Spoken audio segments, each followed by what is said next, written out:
प्रार्थना करू आपण. देव बाप्पा पिता परमेश्वरा, आज या ठिकाणामध्ये आम्ही देव बाप्पा तुझी भक्ती केली आणि परमेश्वरा तू आमच्या सर्वांची भक्ती ऐकली प्रभू. आमच्याकडे तुझे कान लावले माझ्या देव बाप्पा. आमच्यामध्ये तुझी उपस्थिती आहे, तू आम्हाला पाहत आहे.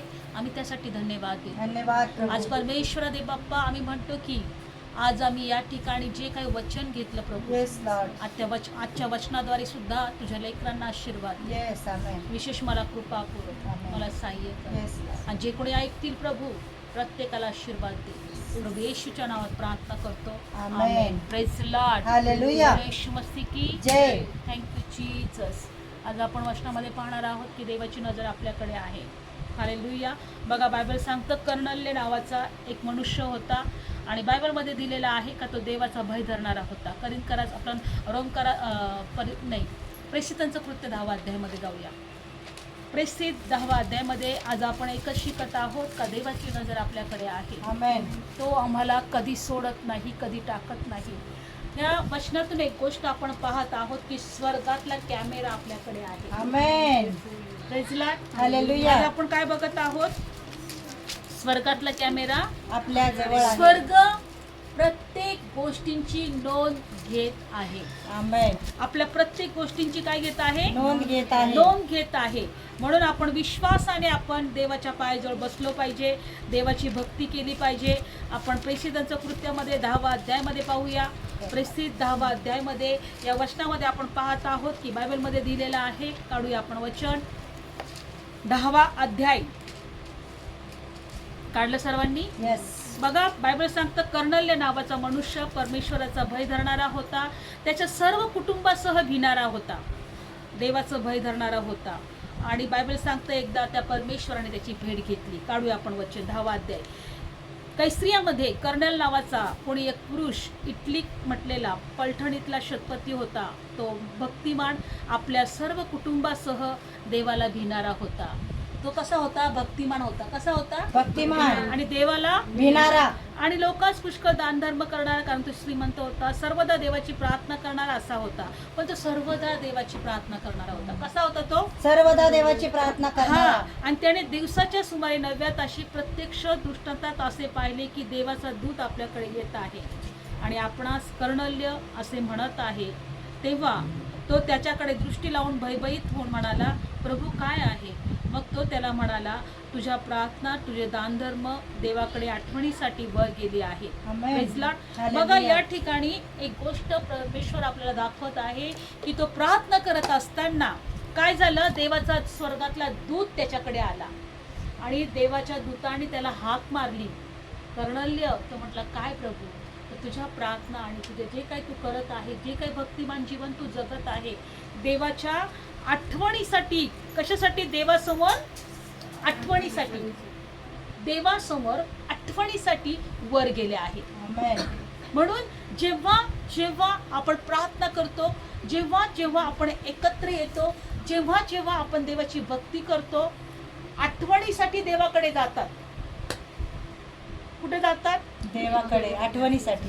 कारण देव ह्या गोष्टी पाहतो की हे माझी लोक माझ्यासाठी एकत्र आल्यात, माझी लोक प्रार्थना करत आहे, माझी लोक एक भक्तिमान जीवन जगत आहे, माझी लोक देवाचं भय धरत आहेत, नाही का?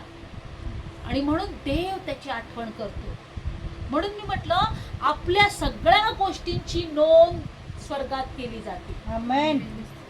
हे कर्नल्य, तुझ्या प्रार्थना, तुझं भक्तिमान जीवन माझ्याकडे आलेलं आहे, माझ्याकडे पोचलेलं आहे. म्हणून माझी इच्छा आहे की आपल्या प्रत्येक हालचालीची देव नोंद करतोय. तर आपण जी काही प्रार्थना करतोय, जी काही देवाचं भय धरतोय, आपण जे इतरांसाठी मध्यस्थी करतोय किंवा जे इतर लोकांसाठी आपण जे काही करू किंवा देवासाठी आपण जे काही करू, देव त्याची आठवण करेल. आमेन. देव काय करतो? आठवण करतो. म्हणून नेहमी लक्षात ठेवा की स्वर्ग आपल्या गोष्टींची नोंद ठेवत आहे. म्हणून स्तोत्रसंहिता लिहिणारा 139 मध्ये तो म्हणत आहे, माझं उठणं, माझं बसणं, माझं निजणं सगळं तुला माहिती आहे. काय म्हणत आहे तो? माझं उठणं, बसणं, निजणं सगळं तुला माहित आहे. स्तोत्रसंहिता आपण काढूया 139 अध्याय मध्ये. स्तोत्रसंहिता 139 अध्याय काढू वचन. स्तोत्र 139 अध्याय. स्तोत्र संहिता 139 अध्याय सगळ्यांनी काढूया. बघा बायबल सांगतो तो काय म्हणत आहे की 139 अध्याय पहिलं वचन, हे परमेश्वरा तुम्हाला शोधले. Praise the Lord. हालेलुया. आज आपण इथं का आहोत? देवाने शोधलेला आहे आपल्याला. आपल्याला देवानी शोधलेला आहे. शोधलेला आहे. हे परमेश्वर तुम्हाला शोधले आहे, ओळखले आहे. तू माझे बसणे, माझे उठणे जाणतोस. तू दुरून माझे मनोगत ओळखतो. आमेन. Praise Lord. हालेलुया. तो आमचं बसणं जाणतो, तो आमचं उठणं जाणतो, तो आमच्या मनातल्या गोष्टी पण ओळखतो. Yes. Amen. Praise Lord. Hallelujah. काय महत्वाची गोष्ट आहे. आज इथे आम्ही बसलोय ते पण ते देव पाहतोय. येस. आणि आम्ही इथे आलोय कारण देव त्याची आठवण करणार. आमेन. प्रभू म्हणाल माझं नाव घेऊन रंजना रंजना तुझी सगळ्या प्रार्थना, तुझं एक बाहेर जाणं, तुझ्या लोकांना वचन शिकवणं याची मी आठवण केली. आमेन. पुष्पा सिस्टर, मी तुमच्या प्रत्येक प्रार्थना, तुमचं एकत्र येणं, तुमचं बाहेर जाणं, तुम्ही लोकांसाठी प्रार्थना करणं याची मी आठवण केली. आमेन. तुमच्या प्रत्येकाचं नाव घेतलं जाणार आहे. कारण की आमचं बसणं, आमचं उठणं, आमचं सगळ्या गोष्टी, आमच्या मनातल्या गोष्टी सुद्धा तो ओळखतोय. किती महत्वाची गोष्ट आहे. आणि म्हणून तू माझी वाट आणि माझे निजणे शोधून पाहतो.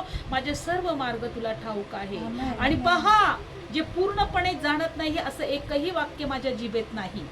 तू मला मागून पुढून वेढलेला आहे, तू आपला हात माझ्यावर ठेवलेला आहे. असे ज्ञान मला फार आश्चर्याचे आहे. ते उंच आहे, ते मला प्राप्त व्हायचं नाही. Praise Lord. माझ्या हालेलुया. जिभेतला एकही वाक्य तुला माहित नाही असं नाही, सगळं माहिती आहे. माझ्या जिभेतून येणारा प्रत्येक वाक्य तुला माहिती आहे. म्हणून मी सांगत असते, स्वर्गाचा कॅमेरा आपल्याकडे आहे. येस. आमेन. स्वर्ग आपल्या प्रत्येक गोष्टीची नोंद ठेवत आहे. घाबरू नका, तुम्हाला त्याचं प्रतिफळ देणार. त्याच्या प्रतिफळ देव तुम्हाला देणार. तुम्ही कित्येक दिवस प्रार्थना करत असाल, देव त्याची नोंद ठेवलेली आहे. तुम्ही कित्येक दिवस देवाकडे हाक मारत असाल, देवाची भक्ती करत असाल, देवाने त्याची नोंद ठेवलेली आहे. आम्ही जगामध्ये काय मिळवणार आहे त्यापेक्षा देवाकडे आम्ही काय मिळवणार आहे त्याच्याकडे बघूया आपण. Praise Lord. कारण त्याचंच आपल्याला प्रतिफळ देणार आहे देव, आहे की नाही. बायबल सांगते की यासाठी आपण देव सगळ्या गोष्टीची नोंद ठेवतो. तुम्हाला माहिती आहे की ज्या वेळेस बायबलमध्ये दिले पृथ्वीवर बाबेलचा बुरुज बांधत होते लोक, त्यावेळेस सुद्धा नोहाचा, बायबल सांगतं की नोहाच्या जलप्रलय झालं. सगळ्यांना माहिती आहे बायबलमध्ये, हो की नाही. त्यावेळेस दुष्टाई वाढली होती, लोक सगळे पाप करत होते, वाईट वागत होते, सगळं चुकीचं जगामध्ये चाललं होतं. आणि परमेश्वराने काय केलं, मोठा जलप्रलय पाठवला जगामध्ये. पण त्या अगोदर नोहाला सांगितलं होतं का, नोहा तुझ्यासाठी, तुझ्या फॅमिलीसाठी तारू बांध. काय बांध? तारू बांध. कारण तू नीतिमान आहेस, तू देवाचा भय धरणारा आहे, तू देवाला ओळखणारा आहे, तू देवाच्या इच्छाप्रमाणे चालणारा आहे. पण ह्या संपूर्ण सृष्टीचा, सर्व पृथ्वीचा जलप्रलयाने मी नाश करणार आहे. कारण दुष्टाई खूप वाढली आहे, खूप पाप वाढलंय, खूप वाईट लोक वागत आहे. आणि ह्या जलप्रलयाने मी या पृथ्वीचा नाश करणार आहे. पण तू काय कर, तारू बांध. आणि बायबल सांगतं की कित्येक वर्ष नोहा सकाळी उठायचा आणि तारू बांधायला घ्यायचा. सगळे लोक तिथे येऊन विचारत असतील की नाही त्याला, नोहा तू काय करतो. नोहा सांगत असेल की देवाचा कोप पृथ्वीवर येणार आहे, जलप्रलय होणार आहे आणि मला देवाने तारू बांधायला सांगितलेलं आहे. बघा, म्हणजे नोहा काय करत होता, नोहा घोषणा करत होता जलप्रलयाची, का सुधारा, पश्चाताप करा, देवाचा भय धरा, जलप्रलयापासून स्वतःची सुटका करा. पण लोकांनी काय करत होते, बायबल सांगतं तरीही लोक आपल्या मनमर्जीप्रमाणे जगत होते. बायबल सांगतं लग्न करून घेत होते, लग्न करून देत होते, घरं बांधत होते, सगळं काही मोजमजी, त्यांच्या मोज मस्ती. अचानक जलप्रलय आला. पण मला तुम्हाला सांगायचे की जलप्रलयानंतर नोहाचं घर वाचलं, नोहाचं कुटुंब वाचलं, नोहाची लोक त्याची लेकरं वाचले. त्याच्यानंतर पुन्हा पृथ्वीवर लोक वाढू लागले. काय होऊ लागले? वाढू लागले. आणि वाढू लागल्यानंतर मग पुन्हा लोक काय केले, त्यांनी ते म्हटले अरे आता आपण काय करू, आता आपण एकाच नगरामध्ये कुठेतरी राहू. काय करू ते म्हटले, एकाच नगरामध्ये. एकाच नगरामध्ये. जशी जशी वाढायला लागले लोक, ती म्हटले आता आम्ही नगरमध्येच राहतो. मी काय मुंबईमध्ये जाणार नाही, एक म्हणे मी काय पुण्यात जाणार नाही, एक म्हटलं मी काय अमेरिकेत जाणार नाही, एक म्हटलं मी काय जपानमध्ये जाणार नाही. आता आपण काय करू, इथेच एक बुरुज बांधू. काय बांधू? बुरुज बांधू. म्हणजे आपला इकडं तिकडं काय होणार नाही, आमचा विस्तार होणार नाही किंवा आम्ही इकडं तिकडं राहणार नाही, आम्ही एकच ठिकाणी राहू. देवाची इच्छा काय होती माहिती का? देवाने आदामाला एक वचन सांगितलं होतं, एक त्याला एक आशीर्वाद दिला होता, पृथ्वी व्यापून टाका. काय सांगितलं होतं? पृथ्वी व्यापून टाका. हा, बहुपट व्हा, फलद्रूप व्हा आणि पृथ्वी व्यापून टाका. पण मनुष्याचं प्लॅन देवाच्या विरोधातच असतात. कधी पण मनुष्य नेहमी देवाच्या विरोधात वागत असतो. देवाने जर सांगितले पृथ्वी व्यापून टाका, फलद्रूप व्हा, पण हे म्हणतात नाही आम्ही एक बुरुज बांधून तिथेच आम्ही सगळेजण राहू. आणि बायबलमध्ये दिलं का त्यांनी बुरुज बांधायला घेतला. काय बांधायला घेतला? बुरुज. बाबेलचा बुरुज. काढूया उत्पत्तीचं पुस्तक 6व्या अध्यायामध्ये. आणि मग काय झालं, देवानी ते पण स्वर्गातून पाहिलं. काय झालं, देवानी ते पण स्वर्गातून पाहिलं. आणि काढूया आपण वचन, मग काय होतं पुढं. उत्पत्तीचं पुस्तक 6व्या अध्यायामध्ये आज आपण पाहूया देवाची नजर कशी सगळ्यांकडे असते. 11व्या अध्यायामध्ये, माफ करा, 11वा अध्याय, उत्पत्तीचं पुस्तक 11वा अध्याय.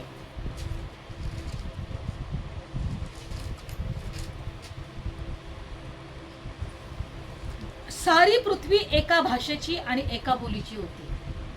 सर्व पृथ्वीमध्ये एकच भाषा होती त्यावेळेस आणि प्रत्येक जण एकच बोली बोलत होते. पुढं काय झालं, आणि असे झाले की ते पूर्वेकडे जाता जाता शिनार देशामध्ये त्यांना मैदान लागले आणि ते तिथे राहिले. म्हणजे बघा, जलप्रलयानंतर त्यांना एका ठिकाणी मैदान लागलं, पाणी एक ठिकाणी झालं होतं आणि मैदान लागल्यानंतर ते काय म्हटले बघा पुढं, मग ते एकमेकाच म्हणाले चला आपण विटा तयार करू, पक्क्या भाजू आणि त्यांच्या जवळ बांधणारा आणि त्यांच्या जवळ बांधकामाला दगडाबद्दल विटा, चुन्याबद्दल शिलाजीत होते.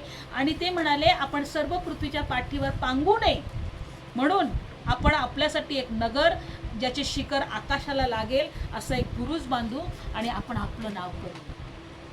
ते काय म्हटलं, आपण पृथ्वीच्या पाठीवर पांगू नये, हे चला आपण कुठं पण पांगायचं नाही, आता एकच ठिकाणी आपण राहू, आपण एक बुरुज बांधू, त्यांच्याकडे ते विटा करू, विटा भाजू, शिलाजीत होता, पहिले चुना होता, आपण एक इमारत बिल्डिंग बांधू. Praise God. आज तुम्ही मुंबईमध्ये गेला ना, इतक्या उंच उंच बिल्डिंगी असतात, तुम्हाला अक्षरशः असं बघावं लागतं. अनेक देशामध्ये किती मोठे मोठे बिल्डिंग केलेले आहेत, कितीतरी 50-50, 100-100 मजले. म्हणजे जे बुरुज त्याने बांधायची कल्पना केली होती ते आज पूर्ण होत आहे. पण त्यांची कल्पना अशी होती की आकाशाच्या टोक पोचेल असं बुरुज बांधायचं. म्हणजे आम्ही आकाशापर्यंत पोचू किंवा स्वर्गापर्यंत आम्ही पोचू असं बुरुज त्यांना बांधायचं होतं. आणि असं बुरुज बांधून त्यांना एकच ठिकाणामध्ये राहायचं होतं. आज जर बिल्डिंगकडे तुम्ही मुंबईमध्ये जर गेल्या, नगरमध्ये त्या बिल्डिंगी तशा नाही आहेत, पण तुम्ही जर मुंबईमध्ये गेल्या, पुण्यामध्ये गेल्या, भारताच्या बाहेर गेल्या तर तुम्हाला अशा बिल्डिंगी दिसतील तर अख्खा भिंगार तिथे एका ठिकाणी बसेल. अशा बिल्डिंगी आहेत, तुम्ही जर पाहिलं तर अख्खा भिंगार एकच बिल्डिंग मध्ये. आणि तिथं काय त्यांनी दिलं माहिती का, चला आपण खाली जाऊ आणि तिथे मग पुढे काय म्हटले ते, आपण आपलंच नाव करू. प्रत्येक बिल्डिंगला नावं दिलेली आहेत, आम्ही हे बुरुज बांधलाय म्हणून. आज प्रत्येक जण काय म्हणतो, माझं नाव लागलं पाहिजे. आज कोणते नेते म्हणतात माझं नाव लागलं पाहिजे, आमदार खासदार म्हणतो माझं नाव लागलं पाहिजे, रस्ते जरी बांधले तरी ते म्हणतात माझं नाव लागलं पाहिजे. तेव्हापासून लोकांना असं वाटतं की माझं नाव पुढे आलं पाहिजे. Praise Lord. हालेलुया. म्हणजे त्यांना असं नाही की देवाने आम्हाला काहीतरी करू, देव आम्हाला कृपा पुरवेल किंवा आपण देवाचं नाव तिथे देऊ, असं नाही, आपलं नाव करू. पण बायबल सांगतं का हे देवाने वरून पाहिलं. काय झालं, हे देवाने बघा पुढं काय झालं. आणि म्हणजे नगर आणि जे बुरुज मनुष्य संतांनी बांधला तो पाहायला परमेश्वर खाली उतरून आला. काय गोंधळ चाललाय यांचा. कोण पाहायला? परमेश्वर. परमेश्वर पाहायला खाली उतरून आला. मला तुम्हाला सांगायचंय की देव सगळं पाहतोय, खाली चाललंय. Praise Lord. आज तुम्हाला वाटेल की अरे पण देव पाहतोय, मग देव वाईटाचं शिक्षा वाईटाला का देत नाही लवकर, बापाची शिक्षा पापाला का देत नाही. बायबल सांगतं न्यायाचा दिवस असणार आहे. ज्याने चांगली कामं केली जीवनाच्या पुनरुत्थानासाठी उठणार, ज्याने वाईट कामं केली ते न्यायाच्या पुनरुत्थानासाठी उठणार. अख्ख्या पृथ्वी जे प्रारंभापासून ते पृथ्वीच्या एंड पर्यंत जे जे लोक या पृथ्वीवर येतील ते प्रत्येक उठवले जाणार आहे. काय म्हटले जाणार आहे? उठवले जाणार आहे. देवाकडं एक पृथ्वी ही एक छोट्याशा ग्रहासारखी आहे. देवाकडे माहिती का? छोट ग्रह आहे, खूप छोट आहे, सूर्यापेक्षा छोटी आहे ती. म्हणजे पृथ्वीचा प्रारंभापासून तर शेवटापर्यंत जे लोक जे जे जगामध्ये जन्माला आलेले आहेत ते प्रत्येक उठणार आहे. एक न्यायाचा दिवस आहे म्हणून जगामध्ये पाप वाढतोय तर वाढू येतोय. देव करा, ज्याला देवाचं भय धरायचं त्यांनी भय धरा, ज्याला पाप करायचं त्यांनी पाप करा. पण जो पश्चाताप करतोय आणि देवाकडे वळतोय देव त्याला क्षमा करणार. येस आमेन. देव त्याला काय करणार आहे? क्षमा करणार आहे. या लोकांनी बुरुज बांधायला घेतला आणि देवाने पाहिलं, देव खाली आला. काय झाला? खाली आला. आणि देव काय म्हटला बघा, पुढे बघा. आणि मग बायबलमध्ये दिले 6वं वचन. मग परमेश्वर म्हणाला, पहा ते लोक एकच आहेत आणि सर्वांची एकच भाषा आहे. त्यांनी हे करायला आरंभ केला आहे. आता ते जे काही करायला योजतात ते त्यांच्यापासून आवरून धरले जाणार नाही. म्हणून आज माणूस जे काही करतो, जे काही तो विचार करतो हे करायचंय, तो चंद्रावर त्याने जायचा विचार केला, तो चंद्रावर गेला. देव इथं काय म्हणतोय, तो जे काही करायला आरंभ करील ते त्याच्यापासून आवरून धरलं जाणार नाही. म्हणजे मनुष्यामध्ये एवढं सामर्थ्य देवाने दिलंय, एवढी ताकद दिलेली आहे. आज त्यांनी एखाद्या त्या रोबोटला माणूस केलाय, हो की नाही? आज मनुष्य लेकरू सुद्धा तयार करायचा प्रयत्न करतोय कंपनीमध्ये. म्हणजे देव त्यावेळेस म्हणून ठेवलं देवानी की मनुष्य जे काही तो करायला प्रयत्न करेल तो करू शकतो. पण एक लक्षात ठेवा, तो देवाच्या पुढे जाणार नाही. देव त्याच्या सगळ्या गोष्टी उद्ध्वस्त, जर देवाची इच्छा असेल तर हे त्यांनी करायचं त्याला करू शकेल. पण देवाची इच्छा नसेल तर देव त्या गोष्टी उद्ध्वस्त करू शकतो किंवा त्या गोष्टी तो थांबवू शकतो. कारण देव इथं स्वतः काय म्हटलंय बघा, तो जे काही करायला आरंभ करेल, जे काही करायला योजतात ते त्यांच्यापासून आवरून धरले जाणार नाही. म्हणून आज मोठ्या मोठ्या गोष्टी तो करत आहे. फोनचा शोध लावला, कॉम्प्युटरचा शोध लावला, मोठ्या AI चा आता शोध लागलाय, मोठ्या मोठ्या टेक्नॉलॉजी तो करत आहे. तो त्याच्या स्वतःच्या बुद्धीने विमान करतोय, काय जहाज केलंय, काय मोठ्या मोठ्या. कारण की देवाने तेव्हापासून काय म्हटला, तो जे काही तो करू शकतो ते करेल. आणि म्हणून बायबल सांगते की देव काय म्हटलं बघा 7, चला आपण खाली जाऊ आणि तेथे त्यांना एकमेकांशी बोली समजू नये म्हणून त्यांच्या भाषेचा गोंधळ करू. काय करू आपण? भाषेचा गोंधळ. देवाला ते बुरुज बांधून द्यायचं नव्हतं. देवाला काय करायचं होतं? त्यांचा विस्तार पूर्ण पृथ्वीवर करायचा होता. सर्व पृथ्वी व्यापून टाका, फलद्रूप व्हा, तुम्ही बहुगुणित व्हा आणि पृथ्वी व्यापून टाका. पण यांचा काय देवाच्या विरोधातच योजना होत्या, बिल्डिंग एकच ठिकाणी सगळं राहू. पण देव म्हटलं असं मी काय होऊ देणार नाही. देव काय म्हटलं, असं मी काय होऊ देणार नाही. मी खाली जाईल आणि यांच्या भाषेचाच गोंधळ करेल. काय करेल? भाषेचा गोंधळ. जा बरं तुम्ही बोलायला चेन्नईमध्ये, तुम्ही मराठी बोला बरं, त्यांना कळेल का? ते बरं काय असं करेल, त्यांची भाषा आपल्याला कळणार नाही.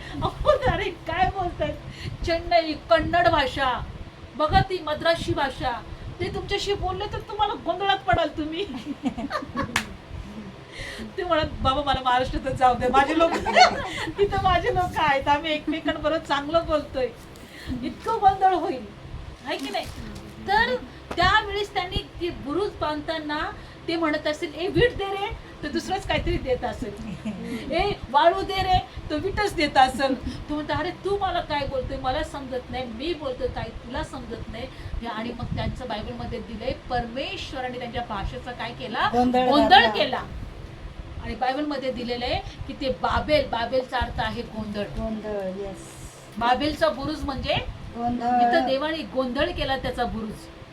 आणि मग बायबल सांगतं, अरे तुझी भाषा माझी भाषा ऐकली, आपण महाराष्ट्रात जाऊ हा का? ओ तुमची भाषा मद्रासी, तुम्ही मद्रासमध्ये. अरे तुझी भाषा तामिळ, तू तामिळमध्ये जा. झाले, विस्तार झाला, देवाच्या योजना सक्सेस झाल्या. मला तुम्हाला सांगायचंय की देव अद्भुत आहे. देव काय आहे? अद्भुत आहे. अद्भुत आहे. देव आपल्या सगळ्या गोष्टी पाहतो. Yes, amen. पृथ्वीवर सगळ्या गोष्टींची नोंद घेतो. Yes. जे काय होणार त्या देवाच्या मर्जीने होणार. Amen. म्हणून विश्वास ठेवा की देवाची नजर आपल्याकडे आहे. आमेन आमेन. देव आपलं उठणं बसणं निजणं आपल्या हृदयातल्या गोष्टी सगळ्या सगळं ओळखतो ओळखतो. आणि त्याचं प्रतिफळ तो आपल्याला देईल. Praise Amen. Lord. या Hallelujah. वचनातून एकच शिकतोय की जर आपण एकत्र येतोय, जर आपण प्रार्थना करतोय, जर आपण देवाला शोधतोय, जर आपण देवासाठी तळमळतोय, तर देव त्याची नोंद घेतोय आणि देव त्याची आठवण करतोय. आपण डोळे बंद करूया. देव बाप्पा पिता परमेश्वर, आम्ही धन्यवाद देतो की तू आमची आठवण करत आहे, तू आमच्याकडे पाहत आहे, आमची दृष्टी तुझ्याकडे लागलेली आहे. आज आम्ही तुला धन्यवाद देतो की आज खरोखर आता आम्ही ओळखलेला आहे की आमचा देव आमच्याकडे पाहतो आणि तो देव आमची आठवण करणार. तो कर्नल्याची आठवण केली त्याने. देवापा स्तोत्र संहितामध्ये त्याने म्हटलं माझं उठणं बसणं निजणं सगळं तो जाणतोय, माझ्या हृदयातलं मनोगत तो ओळखतोय. आज आमच्या इथं प्रत्येकाची देवबाप्पा तू भेट घेतलीस आणि आम्हाला तू बोलला की माझी नजर तुमच्याकडे आहे. Yes Lord. बायबल सांगते की खरोखर देवबाप्पा तू इस्रायल लोकांचं कणनं ऐकलं. देवा तू ते मिसर देशात ते गुलामामध्ये होते आणि तू त्यांची भेट घेतली. Yes. तू म्हटला की मोशे मोशे मी माझ्या लोकांचा त्रास पाहिलाय, त्यांचं दुःख पाहिलंय आणि त्यांना सोडण्यासाठी मी खाली आलेलो आहे. आज तू आमची आठवण केली, आज तू आमची भेट घेतली, Yes, Lord. आज तू आम्हाला निवडलं दे धन्यवाद आणि प्रभू. आम्हाला त्याचं प्रतिफळ द्यायला तू समर्थ येस आहेस. आमेन. आज तुझ्या लेकरांना आशीर्वाद दे. Yes. त्यांच्या हर एक चिंता निराशा दूर दूर कर. कर त्यांच्या माझ्या जीवनामध्ये देवा. तुझा आनंद पाठव. Yes, बाप्पा. तुझे आशीर्वाद Yes, पाठव. Lord. देवा त्यांच्या घरामध्ये तुझ्या आशीर्वादांची रेलचेल आम्ही स्वीकारतो स्वीकारतो. प्रभू. त्यांच्या घरात तुझी शांती आम्ही स्वीकारतो स्वीकारतो. प्रभू. सर्व दारूचा आत्मा, Yes. व्यसनाचा आत्मा, Yes. भांडणाचा आत्मा, Yes. एकमेकांमध्ये दुभागणीचा आत्मा, Yes. अशांतीचा आत्मा Yes. आम्ही प्रत्येकाच्या घरामधून येशूच्या नावात आम्ही नाश करतो. आणि तुझे आशीर्वाद, तुझी शांती, तुझी कृपा आणि दया आणि तुझी देवबाप्पा आरोग्य आम्ही प्रत्येकासाठी दीर्घ आयुष्य येशूच्या नावात आम्ही स्वीकारतो. तू येईपर्यंत आम्हाला तुझ्या उपस्थितीत ठेव, येस तुझ्या कृपेत होय ठेव. बाप्पा. प्रभू येशूच्या नावात प्रार्थना करतो. आमेन. Praise Lord. बोले येशू मसीह की जय.